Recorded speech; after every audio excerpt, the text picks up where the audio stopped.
dette her, det. Ja, ja, en ny vindfull dag i Ringbu. Supersport bensin. Ene har forstyrrelser fra tenningsanlegget, men det får gå. Kokkemat og vaktvekker. Fram retningen og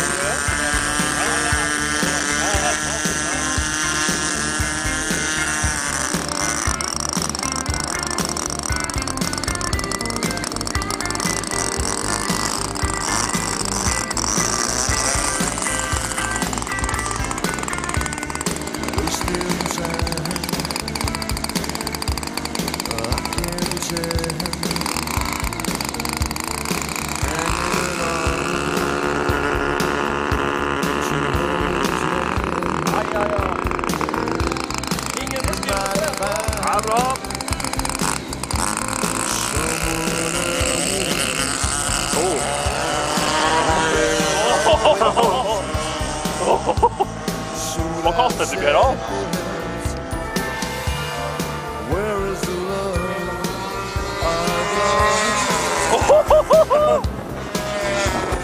Thailand-reisere! Å, fy faen, når de går! Skal gå litt baker, ja, også.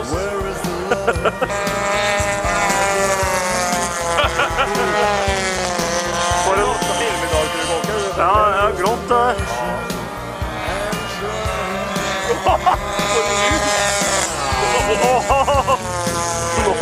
Det er nesten.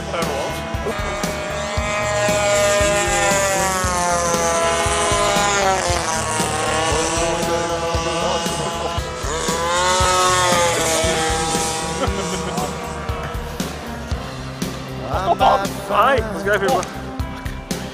Går det ikke over at du tok med gass? Og tatt som det. Ja, fin landing. Deadstick-landing.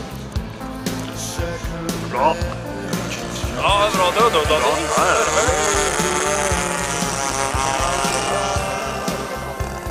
Ja, det burde fungere. For det er greit, det er billig, men det er sånn også. Det er Norge, det er jo skiltmotor. Men din gikk ikke noe.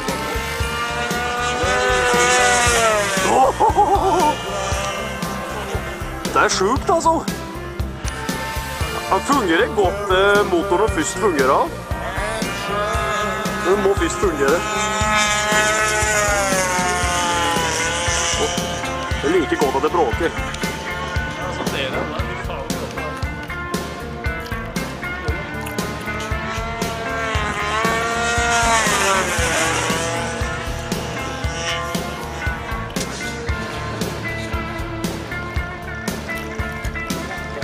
Å, fy faen om da!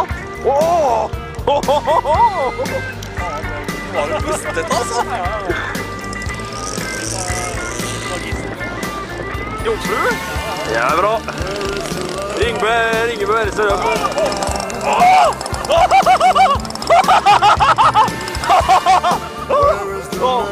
Her var fotsporene mine, skjønner du? Der er sporet, der er propell. Legger i, den skal være Ringbu. Godt jeg hadde beskyttelse på.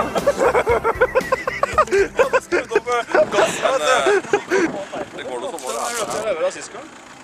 Ja, det ligger jo i navnet, så noen maktvekker funnet noe gammel modell har brukt hos noe så ferske, vet du? Ja. For mange år siden. Ja. Og da hadde Fragos med en Tørnig i liten outrunner. Det er det første flyet du hadde, Alf? Det var vel egentlig det første, dette er ikke det første, som modell. Nei, men det var som modell. Ja. For de knakk vingen på andre turen. De flaug legger vær som nå i dag. Det er en taildragger, vet du. Så det gjør han jo som er laget. Men det er ombygd den da, faktisk. Ja, det er årlig ombygd. Men jeg tror ikke at du har standardmotor i dag. Nei, det er litt oppgradert denne da. Er det en striker-motor? Det er nok en striker-motor, ja. Ja. Toppfart på det her da. Toppfart på striker. Fest i dag da, på Stettvind. Ja, for at vi må komme og... Men du må ta så hardt det går i medvind, ja? Ja. For dette er jeg spent på. Hvordan utstyr har du brukt? Nei, det er ikke ypperste kvalitet, selvsagt. Oi. Det er turning i og dynamiser. Og så vingefeste er viktig da, når du har stor motor. Vingefeste er viktig, så du ser disse to plastikk på den der. Ja, de var små å få med seg, altså. Denne to der, er det festet? Mest solide. Åja, de skal inn der du har limt, ja. Og så har man en kjempesolid skrue bak her, da. Åja, det er bolt. Det er bolt, altså. Nei da. Nei, dette der... Det fungerer i vind, dette da, sikkert. Dette bør gå bra i vind, ja. Ja, for det er stor motor, og da fungerer det også. Det er slik en skal tenke. Stor motor og vind, da går det bra. Og stabil modell. Stor og tung, stabil modell. Ja, synes du det var stor en gang i tida, da? Og så små selv. Men det er... Jeg skjønner ikke meningen. Det er fortsatt stor. Ja, det er det, ja, kanskje. Unnskyld. Har du trua? Ja, det tror jeg på. Det er ikke dum modell det da. Jeg sluttet å trua, for det flyr uansett. Alt som hos Låge og Ringbu, det flyr. Unntatt den her strikeren med... Striker med 61... Noe sånn da, men den var ikke uheldig med. Det glemmer vi fort. Det glemmer vi oss over på neste prosjekt. Yes. Så nå er det Cessna med strikermotor. For de som vet hva striker er, så vet de da at... Hvis den har overlevet da, skal du sette 61-motor i den nå? Den her. Jeg kan logge plass. 91. Jeg vet ikke hva batteriet er da.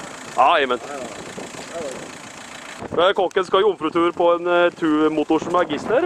Veldig oppe for den her, faktisk. Den har gått fra person til person. Og kokken tar ansvar, han, og skal flyge den i sterk vind.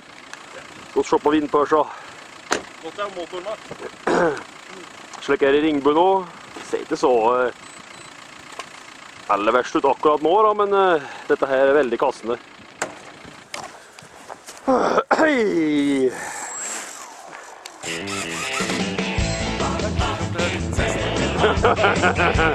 Det er vel 4-5 år siden, det. Nå spente alle mann, men vi skal gå litt videre, men du skal låne meg. Nå blir det bra nå.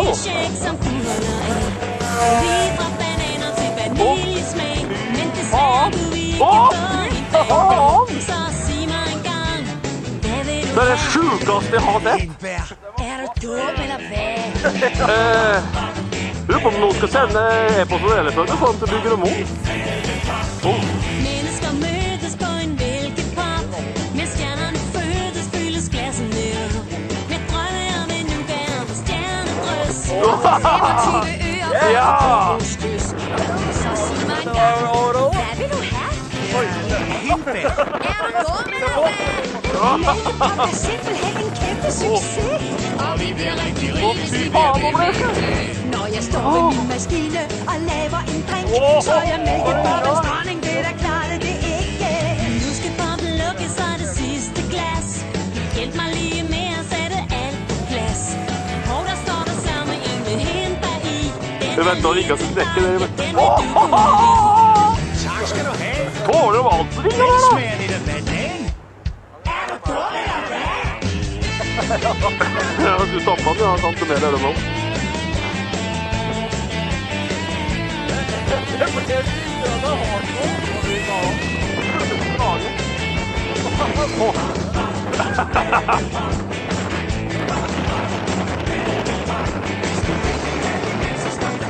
Nei, så dumt.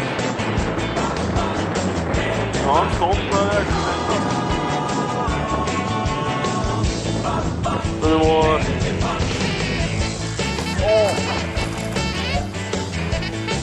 Det er helt strålende, da.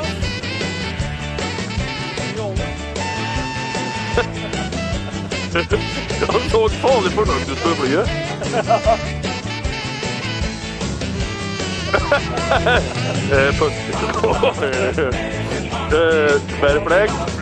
Bare flekk, fest nå.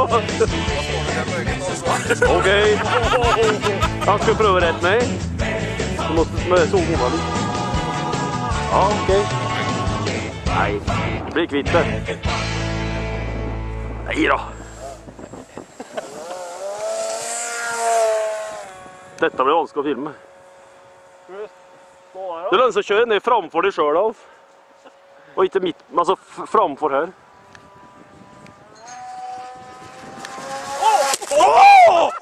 Åh, fy faen! Andre nesten ulykka! Åh, dette var stygt! Dette var stygt! Åh, han landa her! Eller landa? Åh, fy faen! Se på dette her! Såg du hvor vingene bøgde seg? Ja, jeg så den komme mot deg òg. Å nei! Vingefestet her. Det måtte ha vært liksom batteriet, da. Vingefestet der, det. Batteriet eller ikke helt om. Du tviler på vingefestet? Det var noe sånn. Det er helt det. Det er helt det. Dette var stygt, det.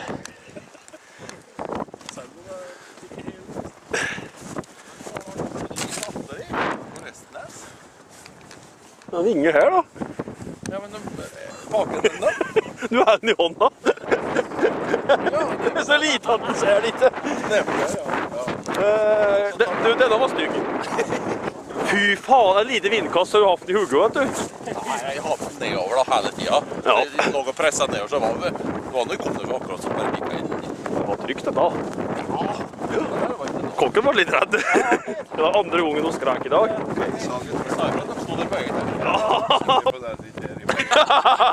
Saget, vet du. Ja, her er takfestebasse som har laget... Gjorde du det? Ja. Det datt bare til styrehjulet framover på den her, så var det grev i. Åh, jeg træler med styrehjulet, ja. Det er helt på dattbenken her hele tiden. Da jeg endelig var i orden, da tror jeg vi var så fett i saga i 3 tidligere. Og derfor kjøpte jeg en ny kropp til seg da. Det er bra. Ring Berse-gjengen, det er som alle sammen.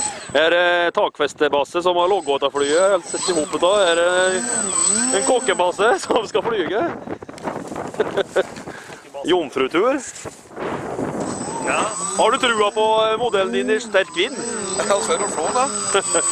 Ja, det er altså. Jeg har ikke kommet til disse vindene her. Men har du sjekket segen da? Ja, det tror jeg. Ja, det er bra.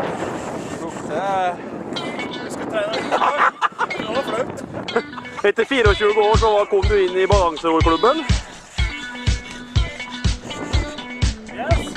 Nå er vi spente. Noe magistertriks. Det er bra. Nå skjer det.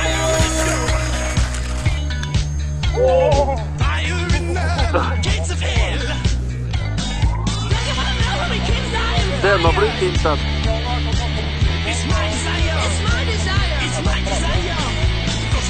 Det var ingen sak der.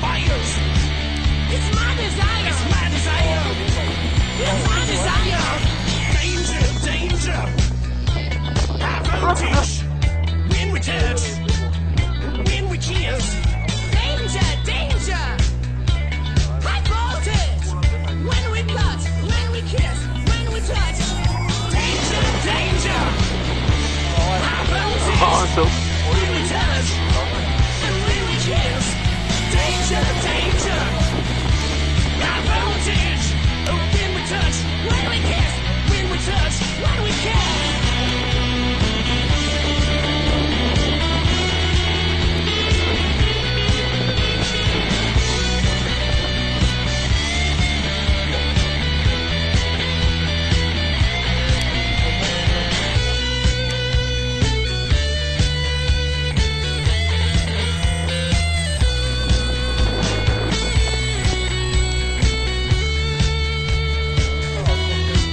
Det var ikke verst, gitt. Det var bra i slik vær. It's my desire. It's my